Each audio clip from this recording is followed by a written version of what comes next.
Right, hey everybody. Sorry,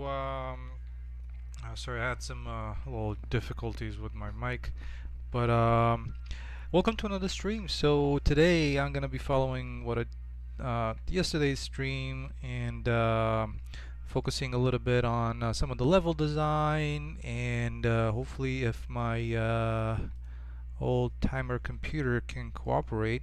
I've been fixing some of the shaders that I have, especially when it comes to the terrain blending with through the runtime virtual textures. And yeah,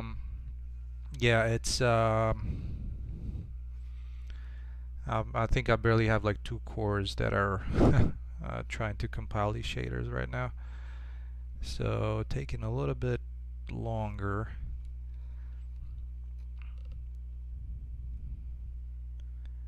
Yeah, one of the things that I had made a tutorial for um, the runtime virtual textures and how to use those. And something that I ran into was part of the material domain that um, some of the way the normals are treated. So as soon as the sold timer is done with its processing, I'll be able to quickly show you what that is about. Let me see, where does this stand right now? Struggling here.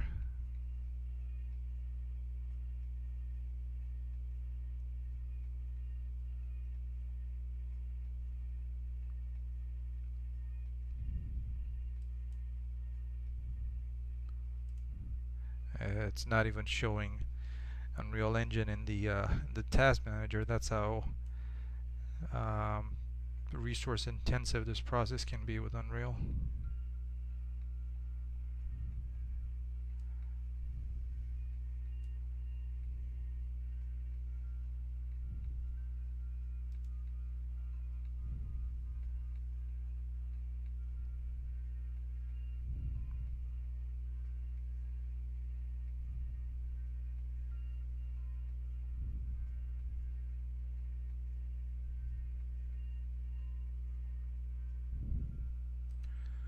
So I'm hoping this is gonna complete the compilation soon, but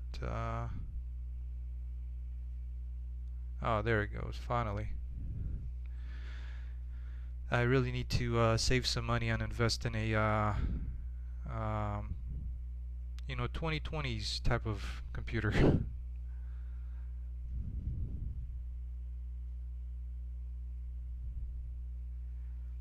As you can see, the shaders are all over the place just because right now I think yeah, I barely have one core doing doing the shader compilation, so that's pretty sad.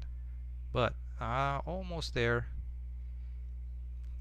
Right. So what I was mentioning is with the runtime virtual textures, something that I was showing in the video is that when it comes to the tangent space normal, I inject that and then I do a transform vector and set this one to tangent space in order for um, the line, like the transition between these surfaces to be smooth. So now the only thing is I think this one right now is just floating above the surface a little bit, so I'm gonna bring it down because I've edited the mesh so that it's a little bit like more of a dome shape, and kind of like just what I did here, so it's sticking above ground a little bit, so that way I can through the runtime virtual textures I can like blend the edges so there's no hard line going across it. But now what I want to do is, I think I just, what I did recently, just a few minutes ago, was move this up by like something. So I think I moved it up a little too high. Let's see. Yeah, so as you can see, the line is much difficult to tell where the line is. But the problem with this is, and actually I don't think I've applied it. Let me see if that's gonna help a little bit.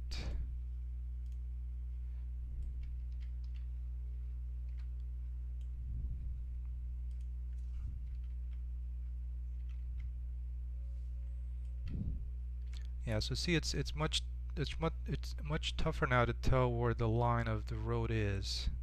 So you can kind of tell, but yeah, see, it's kind of right here, and you can only tell because of the different tiling on the meshes. So the closer you get the textile density between these, the better. But now you have a road that blends in with the rest of the terrain pretty nicely. Like for example, in these areas like this, these are, you know, kind of important, right?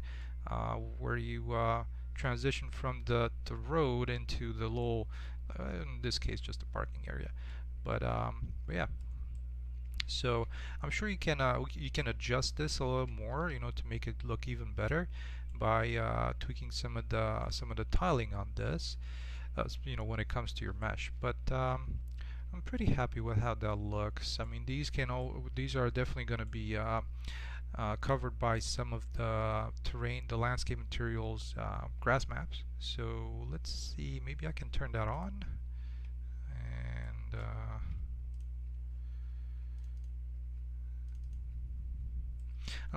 and this is, I think this is one of the, I wouldn't call it an issue, but with the way this particular the developer set up the material, it's a little tough to get into.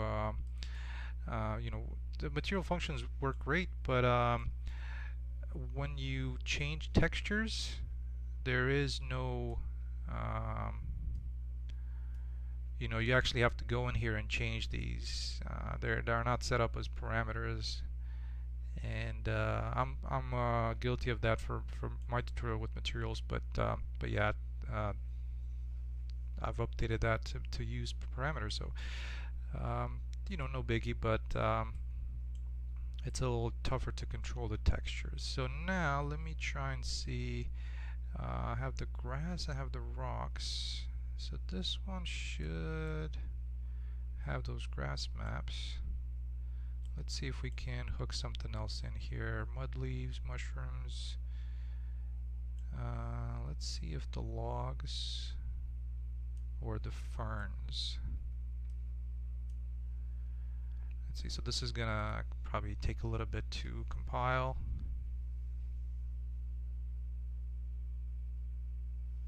Hopefully not too long. I just wanted to see if you know, applying this grass maps, the one thing about it is going to be tougher to sculpt the terrain, but for now I just wanted to test out and see if this works.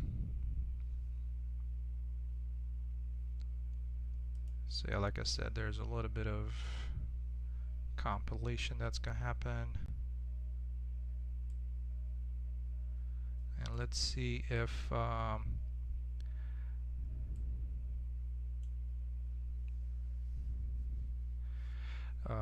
going to get some more of that grass map, kind of covering some of these areas with vegetation.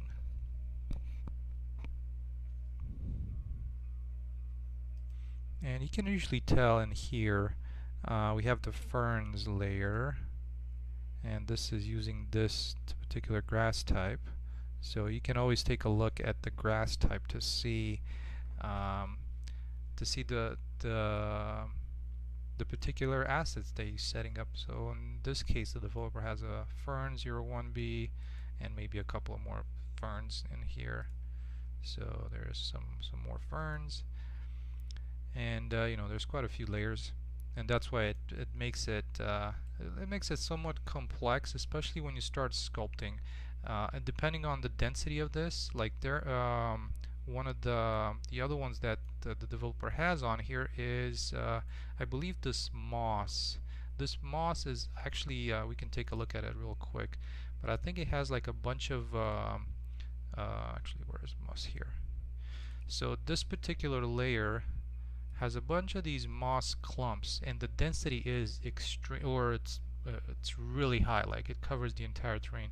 So what that makes for, and there's a lot of them, makes for an almost impossible sculpting. Like when you sculpt, you have, at least on my end, you have to wait a few seconds, especially with setups like this. So that's why I turned it off, because when you sculpt, it's just gonna try and adjust all the rest of the all the grass maps, and that's very intensive, kind of. So right now I should be able to, because there's only like some extra ferns that have been added, so I should be able to quite easily sculpt this. So let's give it a try and see. Yeah, see, there's still timing, but it's still not as bad as what was with those previous having these moss clumps added in there. These are nice to turn on once you're done sculpting the terrain and you have everything painted. Yeah, totally turn these on, but they look really nice. But the problem is if you're working through this, and it makes it really intensive. Alright, so let's take a look. Yeah, as you can see, this is kind of what I like about the runtime virtual textures. You get these like this really nice blending with the terrain and in a lot of these areas, and you still get the road, right? In this case, it applies really well with the road. And kind of around here. So let's see how it looks. I wanted to see how it joins into the main road, because that's one of the things I wanted to look at. But let me select I want to grab these this is a concrete section, so I want to grab this one, and let's see if I can replace it with the one that I have it bumped up a little bit, so it's a little bit raised. And let me see, I think I'm going to be able to find it like this. That's 01C. So now let's jump into here and place this one. Alright, and then we just want to add a material to it, because my original one doesn't, like the mesh that I imported, does not have a kind of a starting material. So let's find it.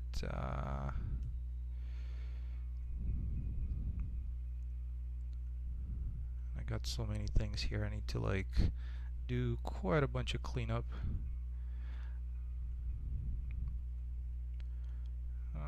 Let's see, how does this one look?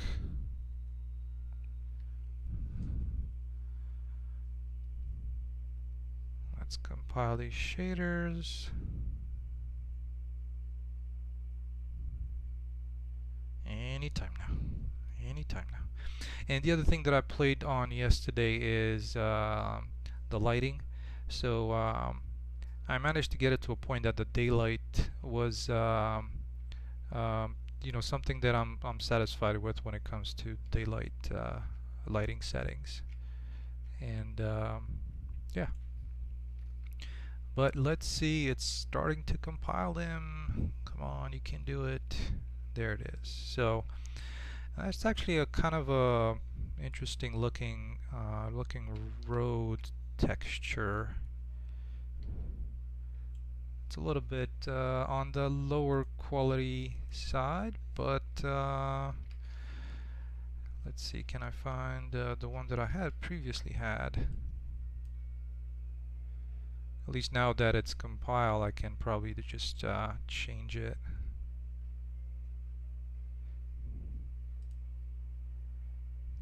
Let's see, let's filter by materials.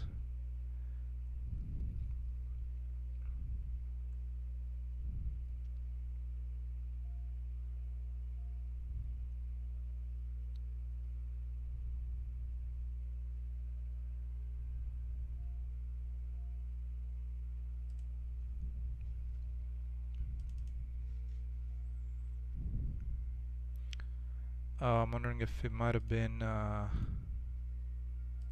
just the albedo that was having a little bit of trouble. There it is. Okay, so now let's turn this on so that it uses that I'm using the right shader, and see how it blends in with the rest of the road. Right now it's already pretty nice, because it's got a pretty good looking alpha to it, but I want to see if it can do a little bit better.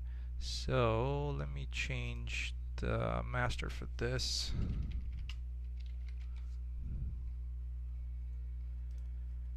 And hopefully I'm not going to be Yeah, I hate when that happens.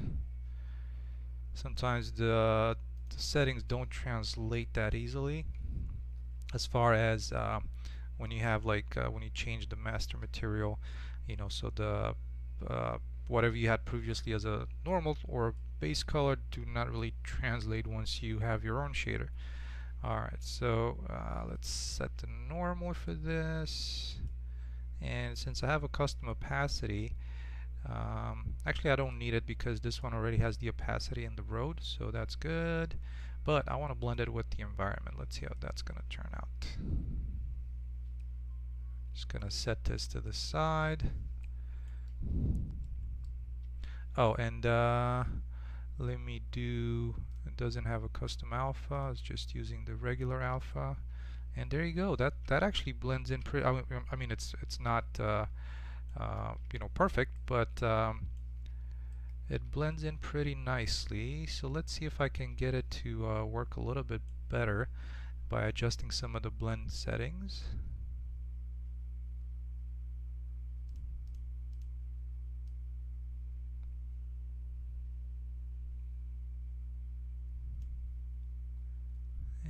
Let's see, we want to adjust the distance so it's not kind of going into the road as much. We want to adjust the bias a little bit, so kind of just goes a little bit to that maybe. And let's see the power, if we can adjust the power a little bit.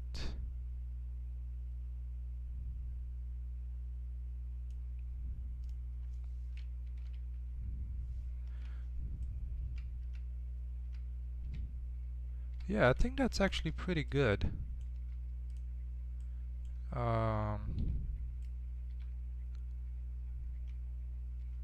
Because that way it blends in with where this road is starting over here. And I think I might have sculpted a little bit too much out of this, because right here it's not really sitting flush with it. So I'm gonna have to fix that little joint there.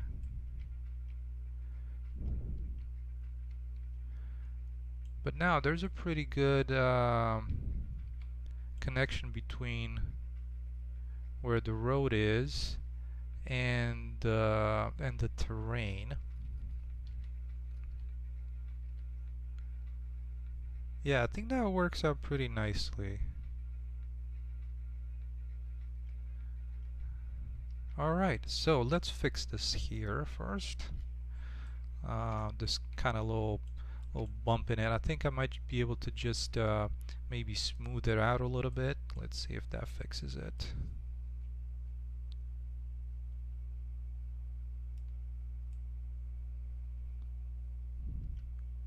Yeah, there you go. That actually made it quite a bit better. And maybe I'll just adjust one of the control points on this spline. See if I can make it like that. That's a little bit better.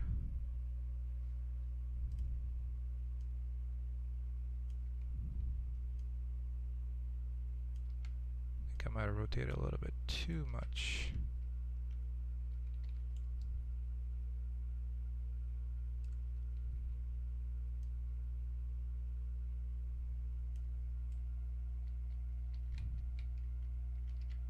There we go. I think that's pretty good, and I can just paint it up a little bit with this particular path layer.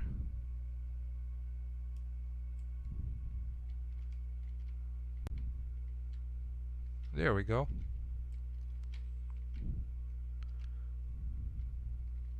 Yeah, so that blends in. I think I'm quite okay with that. Now, the one thing that I wanted to also add along this road, and just to try it out, is one of those kind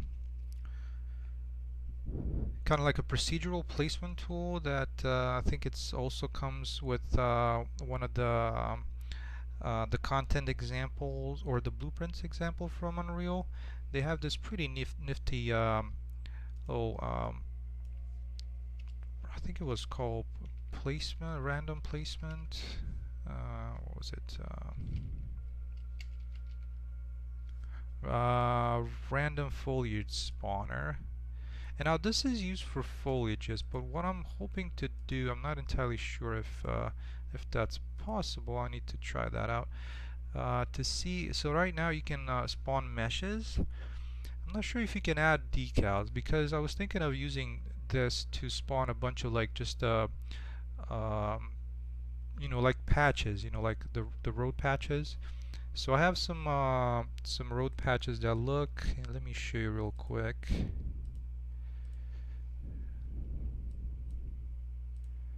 Just kind of these concrete patches to like fix roads and stuff.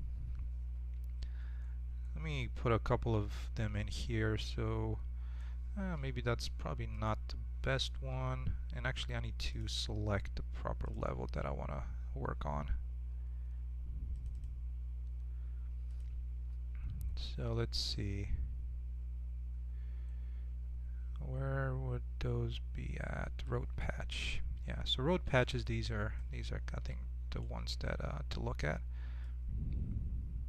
You know, so things like this, just to place them along the road, usually kind of just on the side, maybe like so, just to break up the, you know, repetitiveness, and you know, adjust these a little bit. And you can always place them by hands, but I want to see if I can do it with this.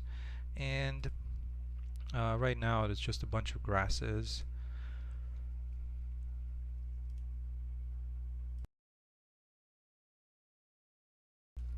And I'm gonna try. I'm not sure if this one you can use actual decals. I think right now, let's take a look at the blueprint here. The construction script. There's the setup for the box, and then the meshes to spawn. So it adds them as an instant static mesh component. So I'm not sure if I can change that to be a decal. But what I can do is, for the meshes, I can just use a plane. So, and I'm going to try and see if I can just use that to add the decal to it. So let's see. Do I have a plane from the? Not from that. I'm hoping for the one from. I guess we can try one of those. And the problem with this is, I guess there is no particular material to attach to it. So let's see if we can edit the blueprint to set a material for that. So we have the meshes to spawn. So we're setting the static mesh, and then let's do set material.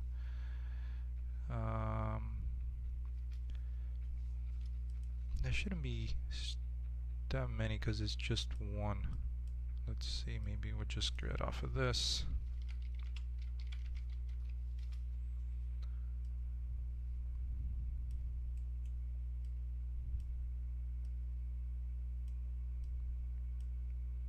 Alright, so let's promote this to a variable. So this is going to be the material. Let's make that editable. And now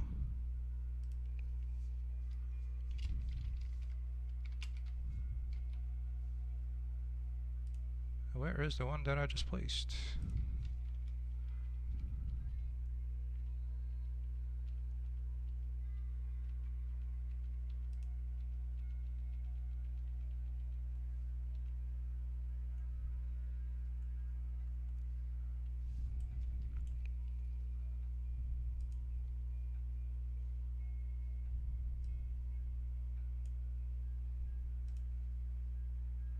Alright, so let's delete these. Let's add a plane.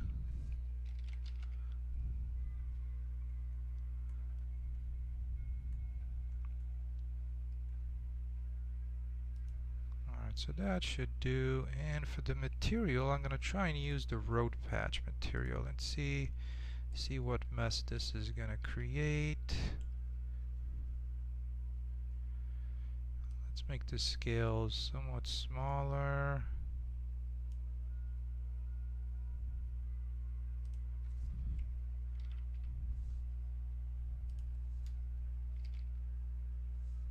Alright, that's a little bit better.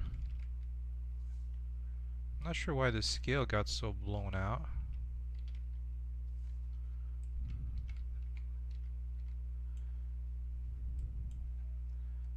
And number of meshes, let's just do like a couple maybe.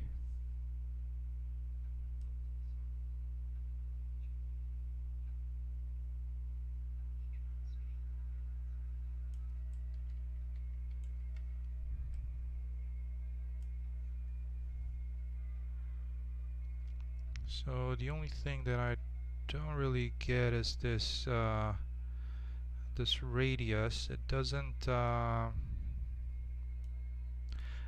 work so well with them being kind of if they touch the mesh, but there we go. If we set them higher, a little bit higher,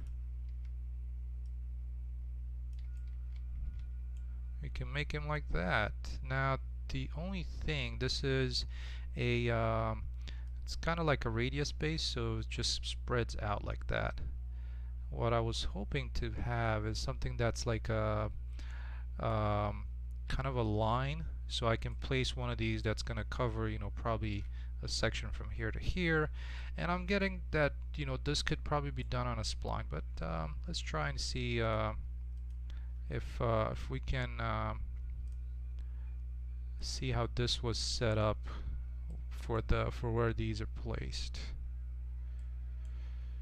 So there's the desired radius, and it spawns from the center. Alright, so there's quite a bit of math here.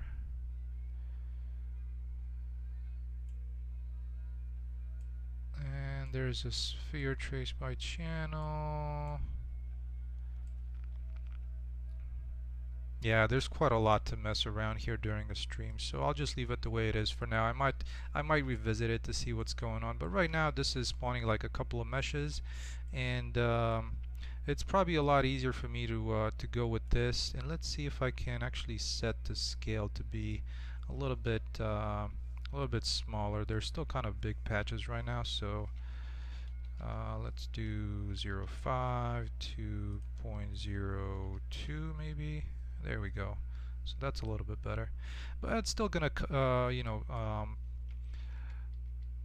save me some time, because I can just I don't have to place each one of them individually. I can just do, and you know, they randomize once you generate a new one, so it might just be a little bit easier to just move them around like this. So there we go. And of course we can add the same way I've done with the planes. I can probably do the same with the materials to have different materials, but I think that's gonna be pretty easy to make, to just add to that.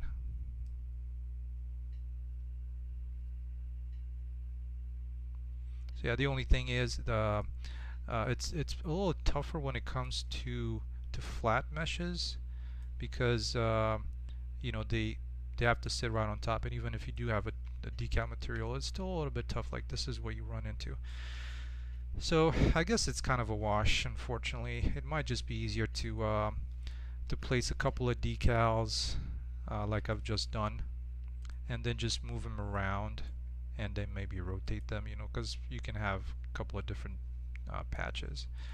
But yeah, that when it comes to probably something like I'm using them for trash and trash assets like that, just filler assets, those should work out pretty well. So I'm guessing this would be the way to do it. Just place them around like so.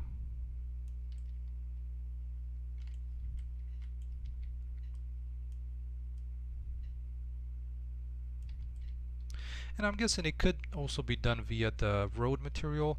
The only thing is, since this is a repetitive kind of like a tiling thing, I'm thinking it's not gonna, you know, you might just have this one patch here and then there and then there and there, so it's might not be as well as easy to manage as expected. So, but you know, just adding them like that, I think might might work out all right. All right, so now we have the road kind of blending, the roads blending in with the terrain, and there's the road going into over to these little old shack village down here. Let's see how this is navigable. I wanted to check for collisions and see how the player can access it. There's also like these houses that are going to be, you'll be able to enter them. I wanted to check the collisions on those and see how they work out. But at the moment I want to delete the enemy. I don't want them here. And let's see, my character is spawning right there, so I'm gonna move him closer.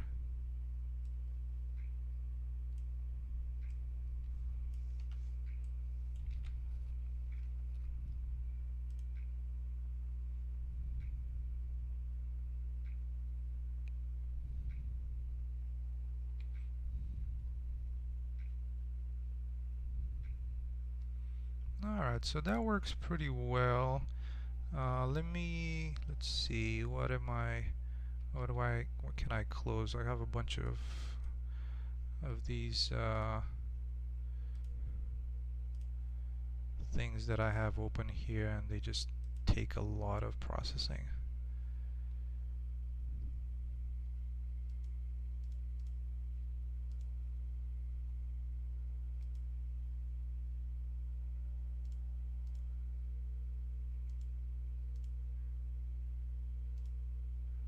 Closing a few of these tabs. I just wanted to see what the performance is like. You know, with the streaming it on might not be as good, but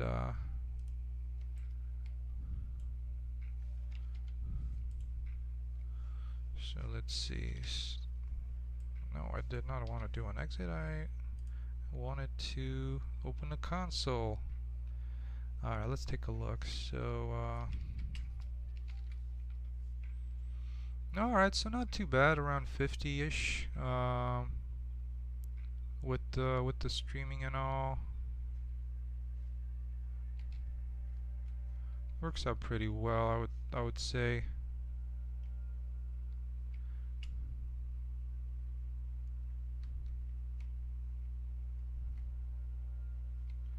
Yeah, I'm guessing the collisions for this house they're not actually. Oh no, they're done pretty well. That's sweet. Okay.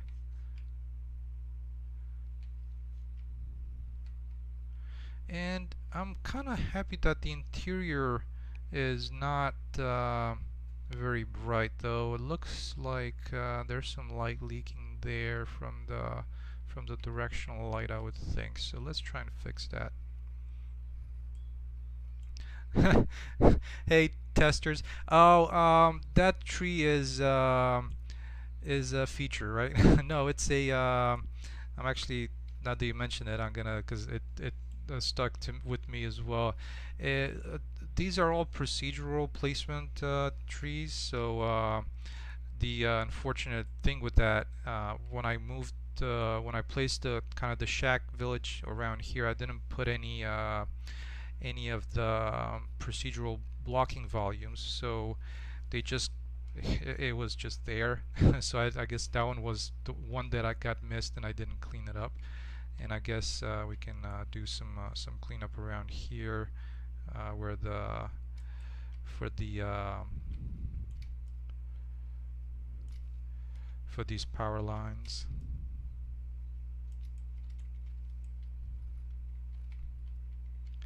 But yeah, I wasn't sure about this particular asset pack that I have with these shacks as far as how the collisions are done, but they're done pretty well, so that's good. Oh, well, thank you so much. I appreciate that. It's again, there's a lot of things that I don't want to take credit for, because I didn't make any of them. You know, I'm just kind of just putting them together, and that's a lot of fun. You know, it's there's some stuff that I made, but when it comes to assets like these, the marketplace is just awesome. Yeah. So let's see. Yeah. So I guess the collisions are pretty good. let's take a look at and fixing some of these some of this light leakage and see how that works. Oh, and let's see. Just trying to close a bunch of these tabs. I have maybe a couple of dozen tabs open, so that definitely doesn't help with how it performs. Alright, let's take a look at the directional light, and maybe I can adjust some of the yeah, there we go. So in the directional light there's a setting called the number of dynamic shadow, and especially when you have like thin meshes, particularly like this roof, because it's literally from here to here, so it's extremely thin.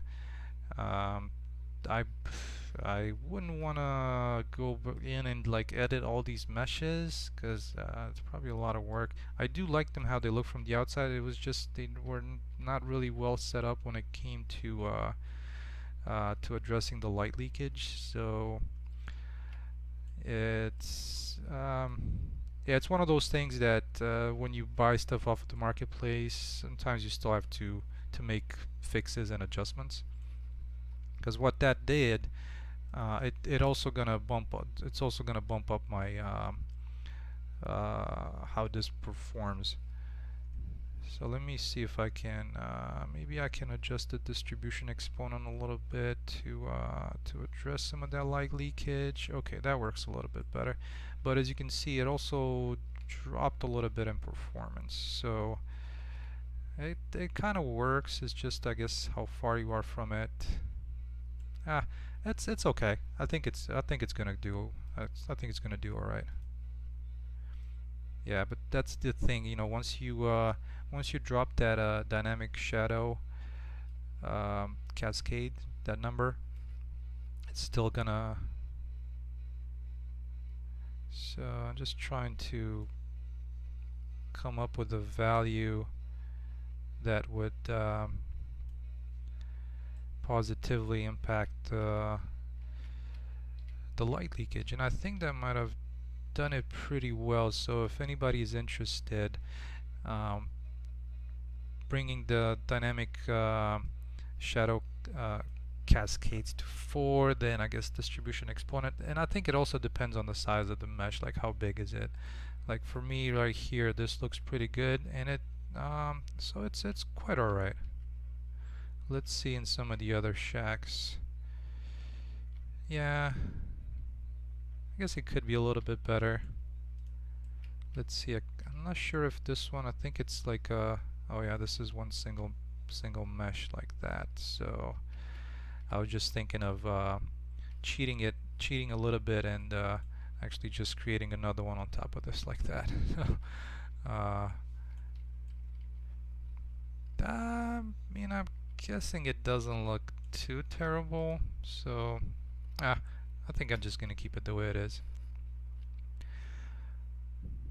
Alright, well, let's also add one of the things that I wanted to add in here is the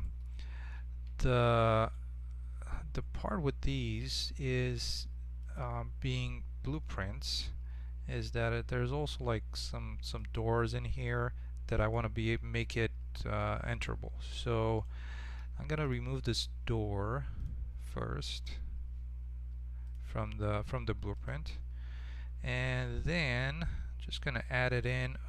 Actually, I want to add a regular door.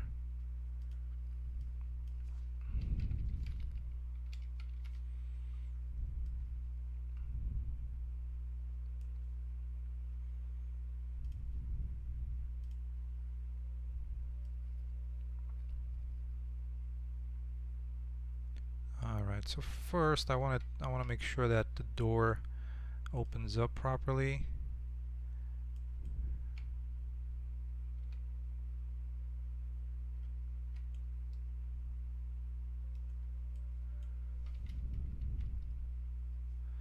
And let's set it up so that the icon is positioned kind of around where I expect the door to be, and also the dot product for where to look at. I'm gonna try and place it right around the handle.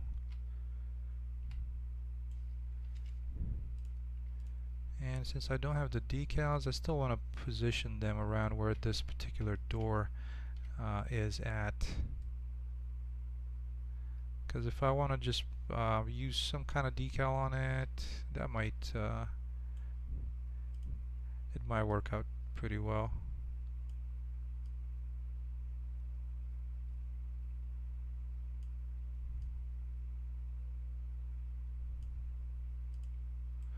Alright, let's see how the interaction with the door works.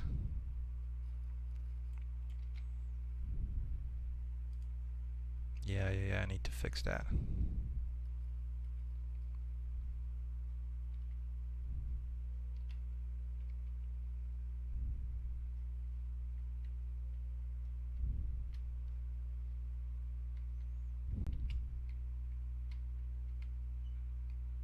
Oh, that actually works out pretty nice. I might just set it up so that it opens outwards and not inwards. Let's see. There we go. Alright, let's fix what's wrong with this one so that I'm not running into this trouble. Yikes, there's a bunch of things that are gone haywire there. Alright, but at least I won't get that annoying message.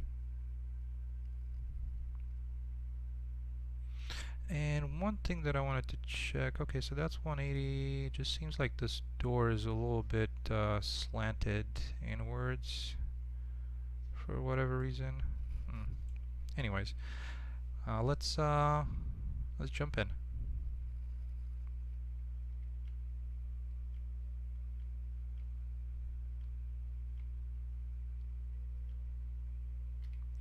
And I think the stairs have a kind of an odd collision that I can't really, I need to like jump on them.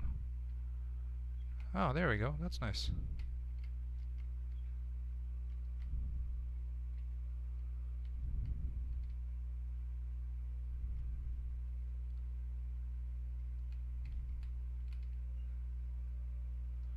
And I'm actually quite satisfied with how the interior lighting looks like, you know, without lumen and all.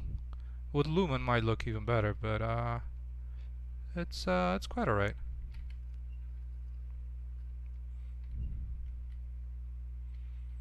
Okay, yeah, that actually works. That actually works pretty well with that door, and how the collisions are. Let's try and fix the stairs because I'm kind of curious to see how this looks.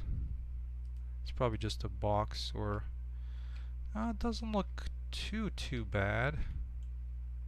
I think it's just a little too steep for the angle that the player can climb at, especially with the ALS setup. So I'm gonna delete this and add a I'm gonna go with a box simplify collision and just rotate it to kind of match the angle of the stairs. Like that. Maybe set it back down a little bit. Now, with the ALS, there's let me try something else. I wanted to see if how this is gonna look. If it's too jittery, then I'm gonna change it. But I'm gonna add one of these for each one of the steps.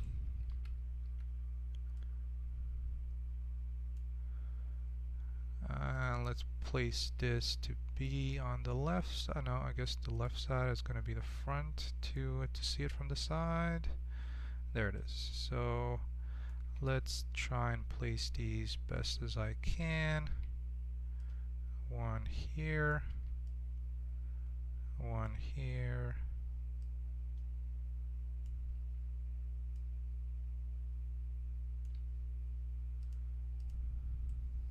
Alright, let's see how that looks.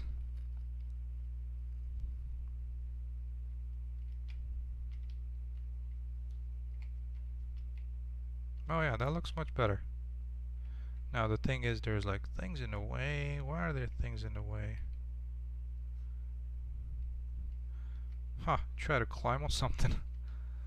Not sure what that was.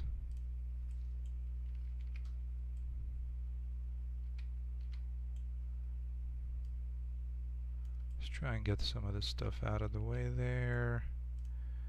And I also need to adjust this particular blueprint to get I kind of like the setup that the developer did, you know, setting these up with blueprints, because it'd be easier for me to duplicate these and create other shacks. But yeah, I need to remove the door. So nope, I did not want to do that. I just want to delete the door, compile, and since I've already set this particular door up, I can just reuse it. And let me turn off the collisions.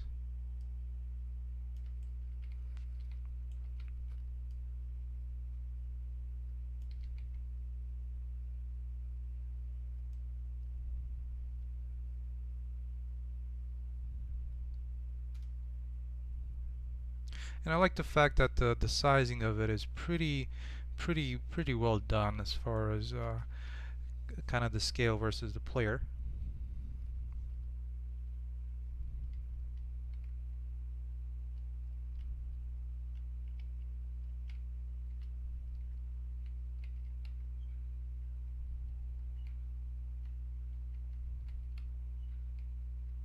Yeah, so it looks pretty good in the doorway. Pretty satisfied with that.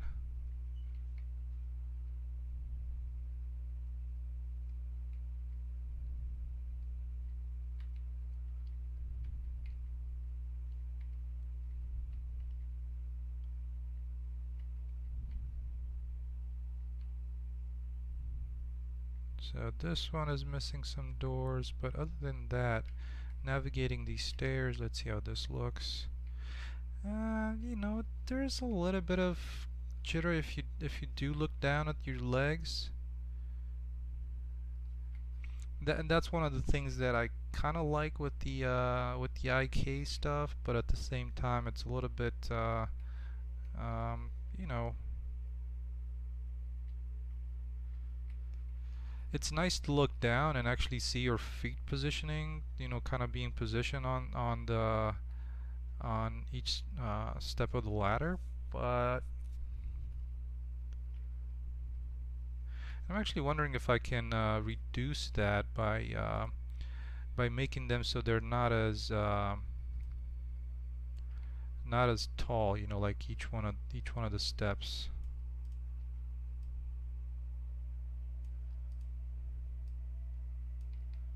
Kind of like that. Not sure if that's gonna help, but we can definitely try.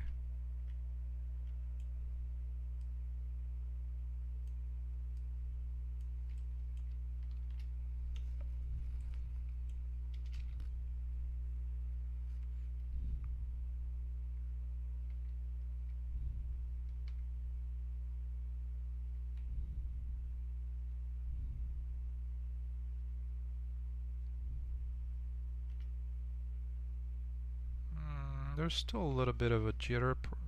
Doesn't seem to be as bad though. I think that's gonna work. I think that should be okay that way.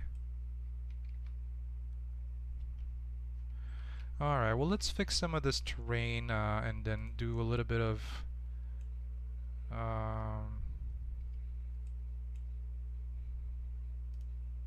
I've never seen that message before. Continue deselection, like I was selecting something else, and okay.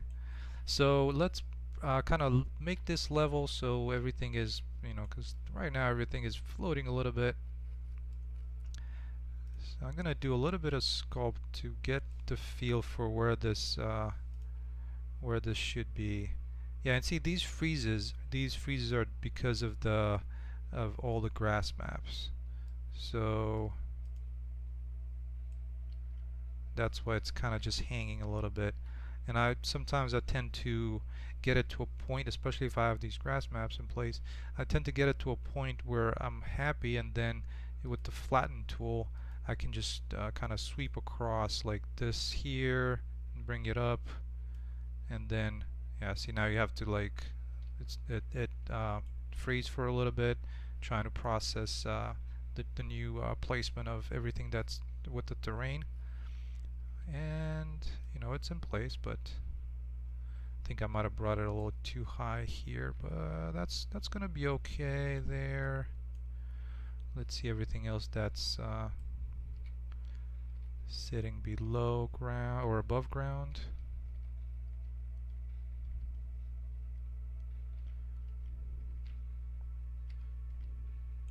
Hey Colini, welcome, welcome. How are you? And thank you so much. Happy you joined.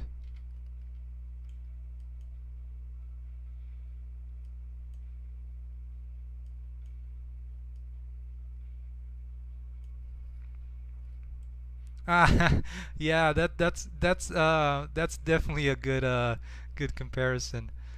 The Shrek little what did he call like his swamp? His I think he had a name for his swamp, like this is my kingdom or something.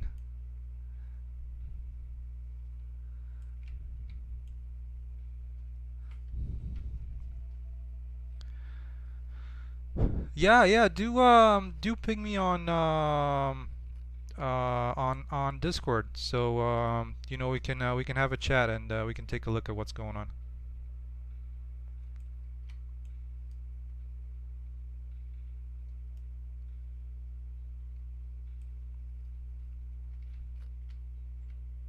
There you go. That actually looks pretty nice. I'm quite happy with that. How that sits there. I think around here, these are I've played with them last night, and I think I managed to get them in place so they're not flying or they're not sitting above the ground. And everything around here, I guess this part is a little bit off, so let me fix that as well.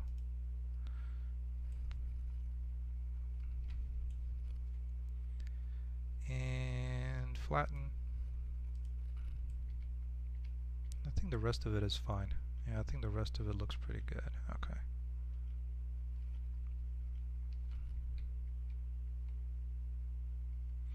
Now let's I wanted to kind of thinking the I want to see if adding a you know, blend with terrain, because I'm going to change these assets materials to use my own, but I wanted to test this especially with some of them that are just sitting on the ground like this. I wanted to see if I can how blending with the terrain would look like, just out of curiosity.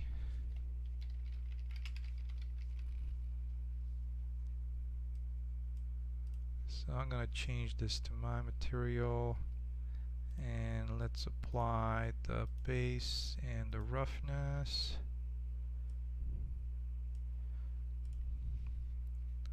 So there's the color and then the roughness.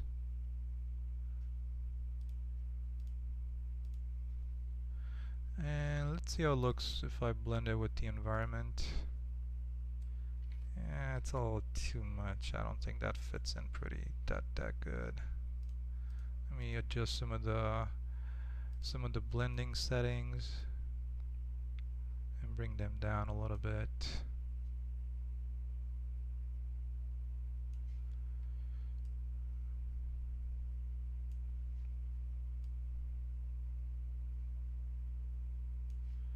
Well, actually, yeah, I'm not entirely sure that I like that very much.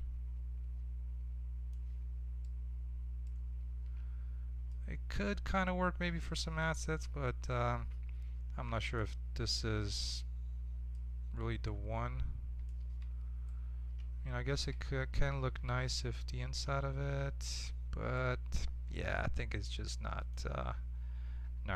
worth it. I think for this one, what might be worth it is like the pixel depth offset. So the kind of the blending with or the contact line with the terrain or with other assets is not as strong. So with the pixel depth offset, you can do things like this. So there we go. It's kind of looks like it's you know, probably it's a little too strong. Maybe something like that. So we're removing that hard line when it touches the terrain, because like without it, it'd be this. It's still good.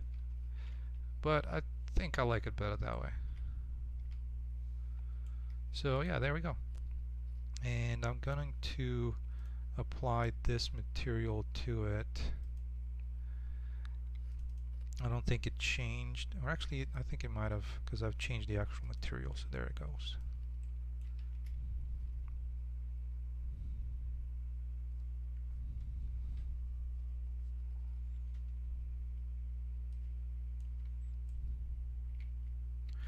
Alright, so let's see.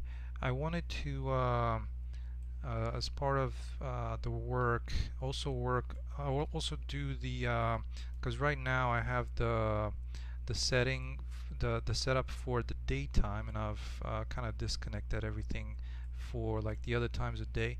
So I wanted to make it at least for the nighttime as well, and see. Uh, I wanted to switch it up a little bit in how the original developer did this. I'm still keeping parts of them, but I just wanted to have it a little bit more control and only have one directional, one skylight, one height fog, and I think I'm actually not using this one. One skylight and one sky atmosphere in the post process, and then just applying the settings based on whether you switch from the daytime to the nighttime, rather than having multiple of these and then kind of messing about with um, hiding them, showing them. It still works, but I think I'd rather just apply a specific set of settings. I'll see how that works. Maybe it's not going to work as well, but we'll try it out. So at least for now, I wanted to do the nighttime. So I have daytime, and let's try nighttime just to see how that would look. I'm gonna move some of the spaghetti for sunset and overcast somewhere down here maybe, so it doesn't it's not in front of everything else. Alright, let's bring in the night here, and if we switch to night, then we're setting that one up there. We're changing the material for the skybox, and then what I wanted to do, I believe the recapture sky I'm gonna need, just because it's based on the skylight, so I'm just gonna use this. So just recapture sky. The other thing that you can do, and actually I might be doing, is just using the specified cube map. So I'm guessing maybe this I won't really need it, but I might want to change the intensity of this. So when it comes to the nighttime, I'm just going to set the intensity to maybe a value of 2. We'll see how that looks. The other thing that I wanted to do is also for the exponential height fog, set the volumetric fog to be false, because I don't need that. And when it comes to the daytime, I do want the volumetric fog.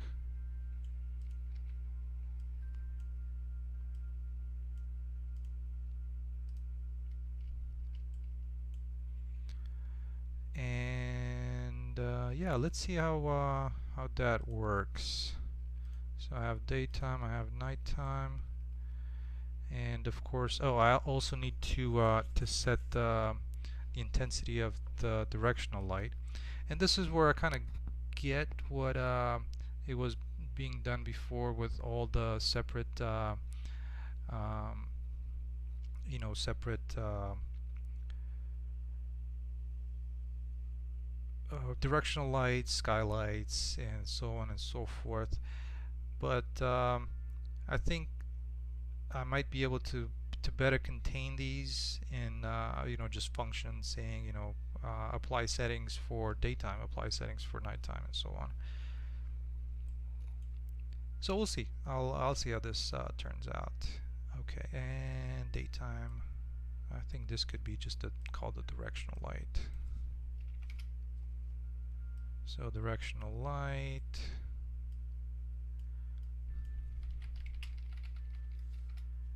Set T to maybe 0.3. We'll see how that looks.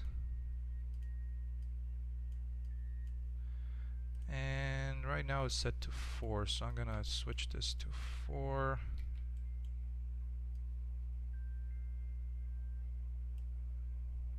For the daytime, let's switch that to 4. And yeah, so these were part of the old stuff, and since I'm not needing, since I'm using the for my skylight, I'm just using a cube map. I might just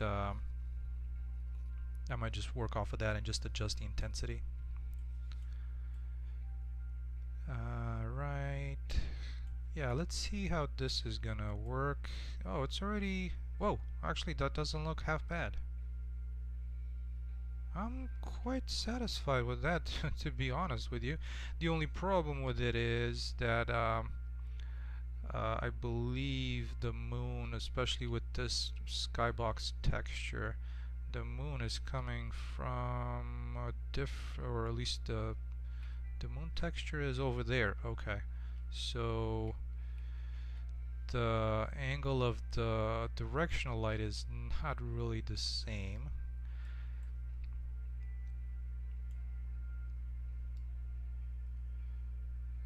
So do we want to adjust that? Let's see. I'm trying to figure out a way to fake it a little bit better.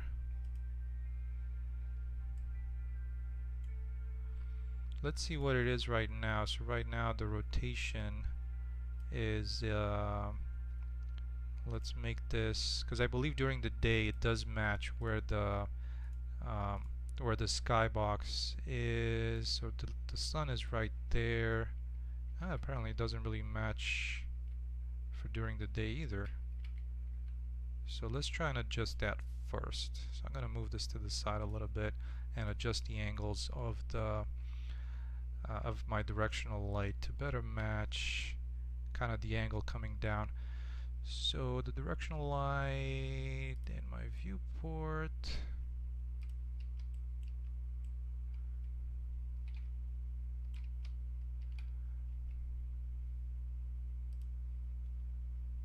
let's try and adjust the rotation of it.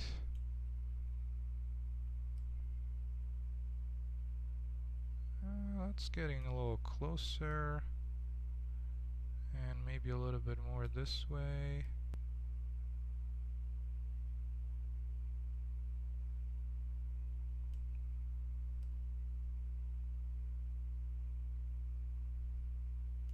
There we go. That kind of looks like it's coming from where the sun is. Yeah, it sure looks a lot closer to it. Let's see, can we adjust it a little more? Oh, that's going.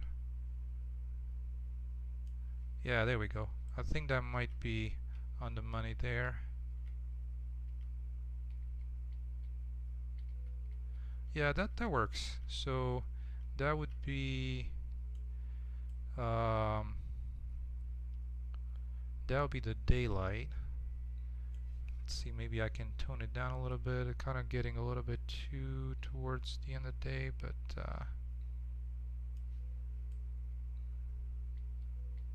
alright, I think that's good. Let me try and hide this volumetric. I think that one's also imparting my my performance here. Metric clouds. Yeah, by at least, oh wow, almost 2 to 3 frames. I do like it, in all honesty, but you know, I could do without it as well. So let's see, volumetric on, volumetric off. Maybe we can try and see if I adjust the height of it.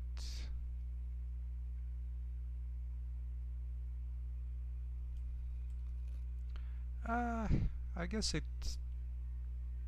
these are probably good for like a flying type game. I mean I like it. You know, when it comes to looking in the distance. I mean, for the engine sequence, the plane flying in, that might work out quite alright. Maybe I'll do some testing to see how that looks.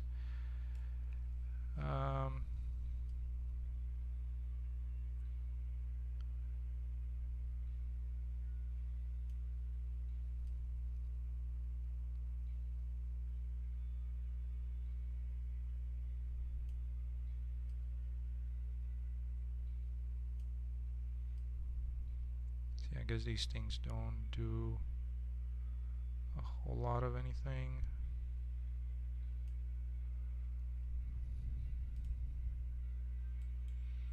I haven't really played around with the planet radius, but I don't think that really matters here anyways. So, see, I guess dropping it down like this might be something.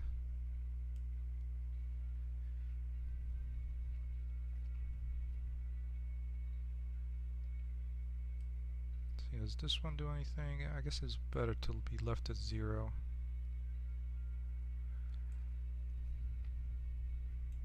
Yeah, I don't know what to say. It's kind of okay-ish.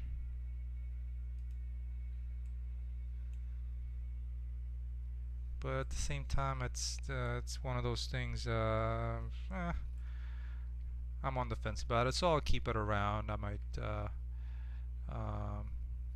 decide a little bit later. Oh right, where were we? This map is getting big. So let's see. Let's get us back to our village if I can find it.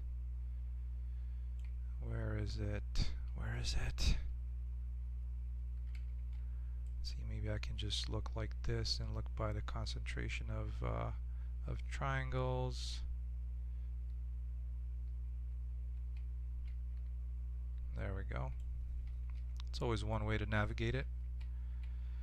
Alright, so now we have the directional light from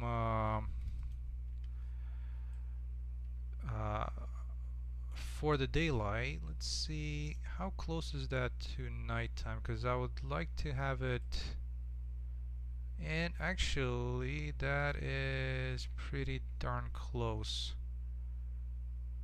so not too shabby. Now for the nighttime, what I want to do is also adjust how the skylight shadows are, because right now I'm pretty happy how they look during the day, you know, kind of the darkness of the shadows, but and that's usually done in with the skylight. You can adjust these here with the occlusion tint. So let me try and change that, and I'll show you what I mean. And actually, oh sorry, that's not it. It is in the post process. This is just as you can see, it's in literally the occlusion. So for the distance field ambient occlusion, but these I'm gonna try and get them through the post process.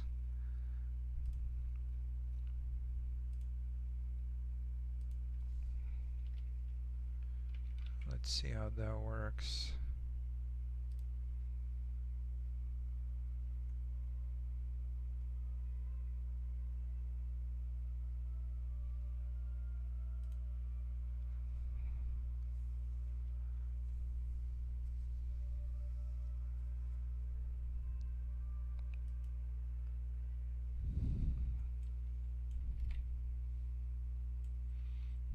I might just so what I've adjusted there is the ambient occlusion.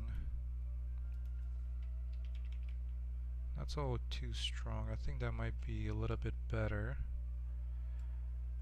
And if you're interested, currently the ambient occlusions, especially for the ambient the post-process ambient occlusions, I've set the intensity a little bit higher and the radius at max, and also increased the power. Previously, right before making this little change, I had the radius from 500 set to 1000, and that kind of gives you a little bit of a softer areas around it, like you don't see it as intense around here, especially when it comes to as you can see, like some of these smaller assets, right, they do have quite a bit of ambient occlusion, so I don't really, I don't really like that. So if you set this a little higher, you can see it just blends them out, or it dampens them a little bit. Hey Mystics, to be honest with you, everything that I get is off of the marketplace. The only change that I made is I'm using for my NPCs, I'm using a MetaHuman head, and then I'm combining the head with the different marketplace assets. So that's how I'm. But if you're making a third person, what that means is that you're not going to be, unless you have any kind of dialogues and you're going to see them up close, you're not going to see them at that close. But yeah, I'm myself, I haven't really made any characters. It's just what you find on the marketplace, and there's actually some really good stuff on the marketplace. You know, when it comes to characters, yeah, there's some duds, but a lot of really good stuff. But making one, I'm not. I wouldn't be the person for that. I don't really do a lot of character work, so I'm sorry.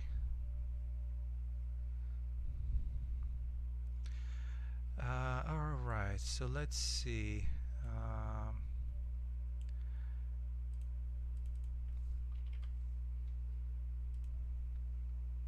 Alright, so I just put the skylight down to a 1 from a 2.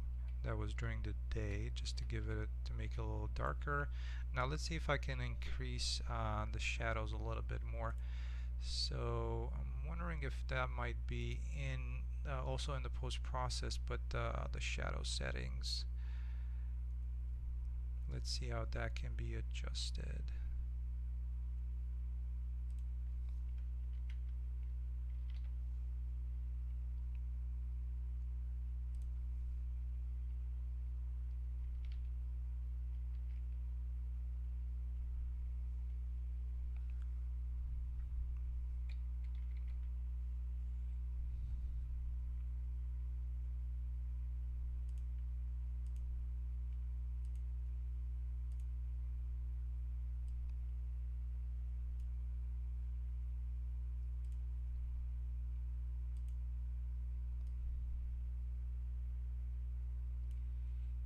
So that was the midtones. Didn't really make a dent.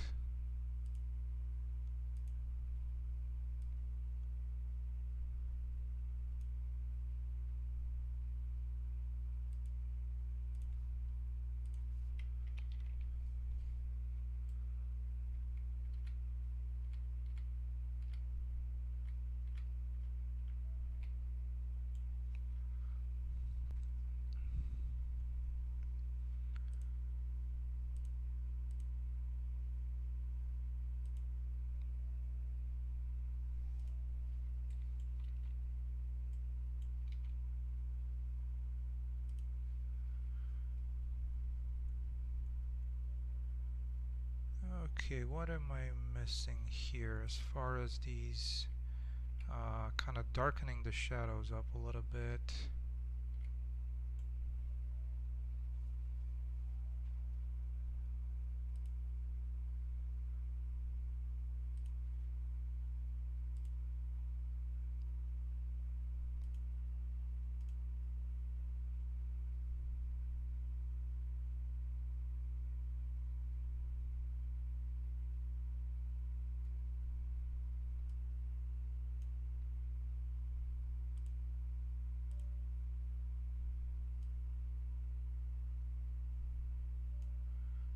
Alright, so I think with the occlusion tint that can help as well. So let's change that for the nighttime.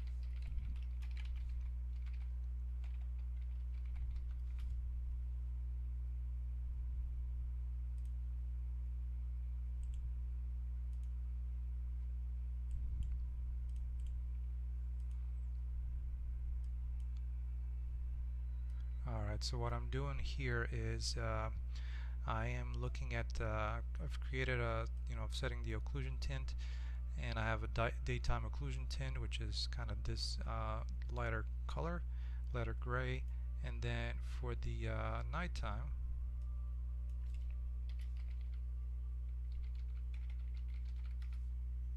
occlusion tint. Oh, actually, so that was duplicated. I actually want to create a new one.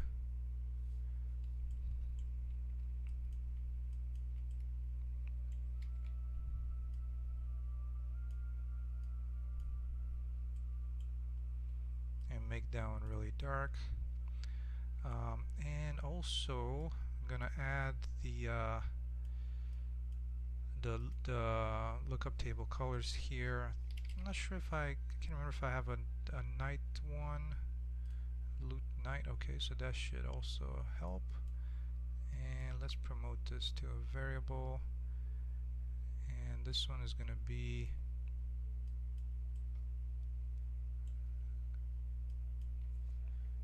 nighttime occlusion tint.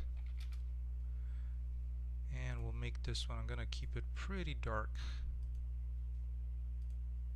Kind of like that.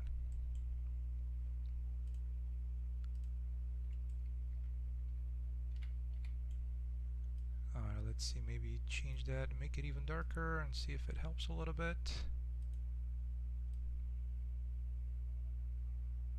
Yeah, so I'm going to put it all the way to dark.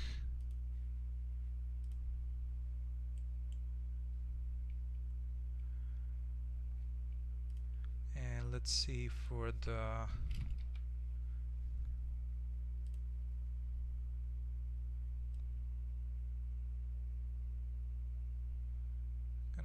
color grading for the LUT to half.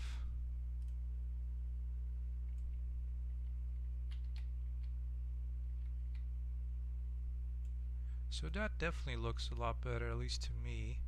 And then you have the day, and then night. Yeah, I'm actually quite satisfied with that.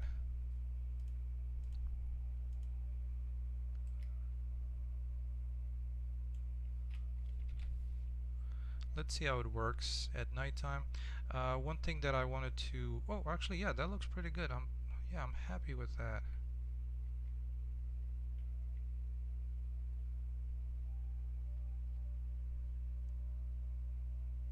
I mean, I'm guessing I can bring down the intensity of the sun just a little bit, or not the sun, but the moon.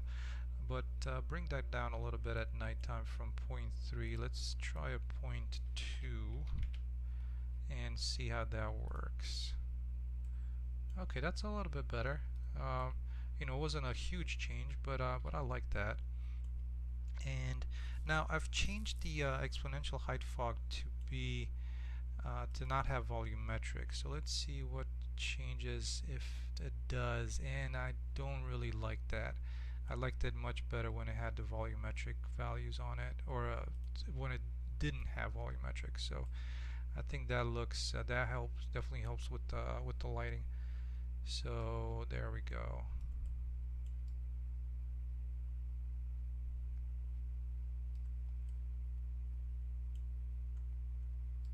Yeah, I think that works out pretty well for a nighttime. Let's see how it looks from the water. Oh, actually, I forgot to turn on that uh,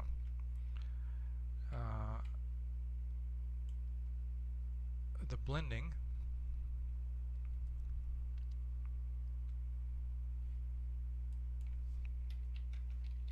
Material.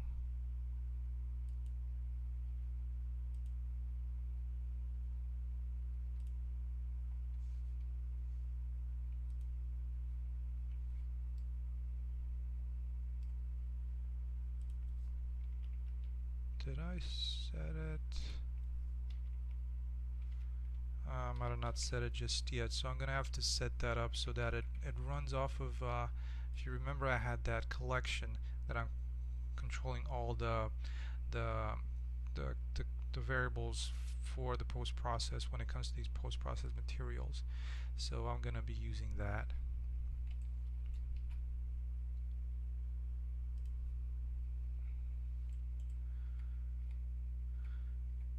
And I'll check to see how it looks once you're in the water. But as far as nighttime, that's bright enough so that you see around for things, and it's not um,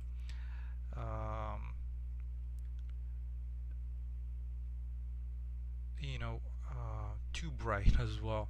I might tone it down a little bit. Maybe I can take a look at some of the values in the skylight. Let's see. So right now the skylight, I believe, it's set to 1. Let's see if I bring that down a little more.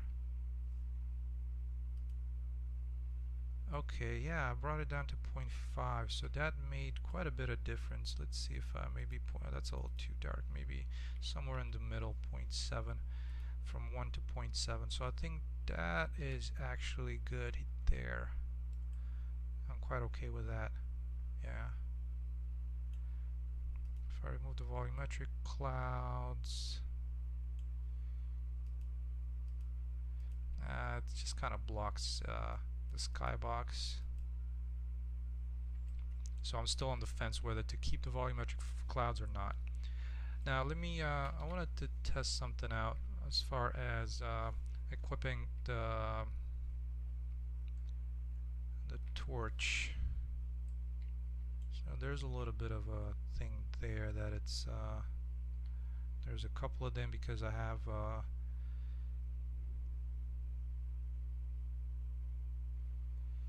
alright, so inside it looks pretty good when it comes to the lighting, just the overall lighting at nighttime. Yikes, what the hell happened there? I must have hit something. Yeah, so that's actually some good progress that I managed to do during the stream. I'm quite happy with that, and appreciate everybody stopping by and checking it out. Hopefully I'll see you on next week's, and probably during this week I'm going to be doing some fixes for some of the weapons as far as the equipment and how they work. Like that torch had a little bit of an issue, and a little bit of the other thing that I wanted to do is some more improvements on the AI, and just maybe I'll show off some of the behavior tree that I'm going to be working on to get the AI to behave a little bit better. Right now it's just aiming all the time, so I just want them to be like I had it previously in specific states, right? So you're in like a patrolling state, you're in a searching state, aiming state, and so on. Alright, so yeah, thank you everybody so much for stopping by, and I hope to see you on the next week's stream. Alright, take care everybody. Bye.